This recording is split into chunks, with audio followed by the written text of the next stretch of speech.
এটা কিন্তু সত্যি কথা, যে মেয়ে মন থেকে ভালোবাসে সে কখনো ঠকায় না। তবে এটাও কিন্তু সত্যি কথা, সব মেয়ে মন থেকে ভালোবাসে না। আজকের গল্পটা আমার নিজেরই।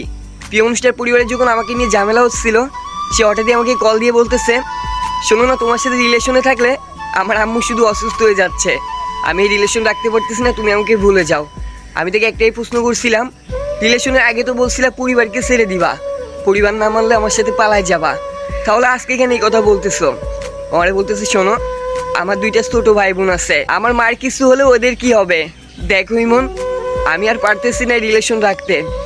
তার কথা শুনে আমি শুধু এটাই ভাবতেছিলাম, আমি কাকে ভালোবাসলাম, কার মায়ের জড়ালাম।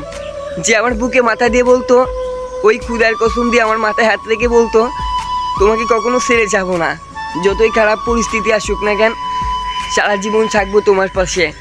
সেই মেয়ে আজকে বলতেছে তাকে ভুলে যেতে। সত্যি অবাক হয়ে গেছিলাম আমি। সে আমাকে ছেড়ে যাওয়ার সময় এটাই বলছিল, তুমি চিন্তা করো না, আমি আর কোনো ছেলের সাথে রিলেশন করব না, তোমার ভয় পাওয়ার দরকার নেই। আর আমি আমার মার জন্যই তোমাকে ছেড়ে যাচ্ছি, আমি জীবনে আর কখনো রিলেশন করব না, ভালো থেকো তুমি। ভাই, যাদের লাইফ থেকে প্রিয় অনুষ্ঠান হারাই গেছে না, যাদেরকে তার প্রিয় অনুষ্ঠান ছেড়ে চলে গেছে, তারাই জানে প্রিয় অনুষ্ঠান হারানোর যন্ত্রণা কি। ভাই, একা থাকা যায় না, দম বন্ধ হয়ে আসে, একা থাকা যায় না, চোখ দিয়ে অটো পানি পড়ে। এই অনুভূতি কাউকে বোঝানো যায় না। যদি কখনো আপনার সাথে হয়, সেদিন বুঝবেন আসলে প্রিয় অনুষ্ঠান হারাই যাওয়ার যন্ত্রণাটা কী। আর এই অবস্থার মধ্যে আমার কলেজের একটা ফ্রেন্ডের কাছে জানতে পারলাম, আমাদের বিচ্ছেদ হওয়ার 3 দিনের দিন সে নাকি অন্য একটা ছেলের সাথে রিলেশনে গেছে। আমি সেদিন থেকে কলেজ বাদ দিয়ে দিলাম, কলেজে পড়ালেখা বাদ দিয়ে দিলাম।